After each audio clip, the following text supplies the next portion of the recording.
Hi friends, అందరూ ఎలా ఉన్నారు? సో ఇదైతే chicken pakoda street style. Taste అయితే సూపరు. ఒక్కసారి చేశారంటే మళ్ళీ చేసుకుంటే అంత బాగుంది. సో ఎలా చేసుకోవాలో చూద్దాము. సో ఇప్పుడైతే చికెన్ తీసుకొని అల్లం వెల్లుల్లి పేస్ట్, ఇందులో టమోటా, ఆనియన్, వెండిమిర్చి పేస్ట్ వేసుకుంటే ఇదే సూపర్ టేస్ట్ అసలుకి. సో గరం మసాలా, పెరుగు, వన్ ఎగ్, సాల్ట్ తగినంత, కరివేపాకు, కార్న్ఫ్లోరు, మైదా. సో ఇందులోనే మనం ధనియాల పొడి, కొత్తిమీర, చికెన్ మసాలా, సో పచ్చిమిర్చి.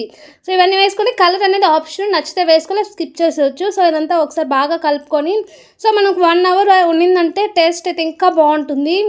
1 అవర్ మూత పెట్టి 1 అవర్ పెట్టి తర్వాత ప్యాన్ పెట్టి తగినంత ఆయిల్ వేసుకొని ఇంకైతే చికెన్ అయితే వేసుకునేద్దాము. సో ఇది మనకి గోల్డెన్ కలర్ వచ్చేంత వరకు వెయిట్ చేసి తీసుకోవాలి. అంతే. టేస్ట్ అయితే సూపరు. ఒకసారి మీరు ట్రై చేయండి. మనం ఆ పేస్ట్ వేయడం వల్ల కొంచెం జ్యూసీగా చాలా బాగుంటుంది టేస్ట్ అయితే. ఐ హోప్ ఈ వీడియో అందరికీ నచ్చింది. నచ్చితే లైక్ చేసి, షేర్ చేసి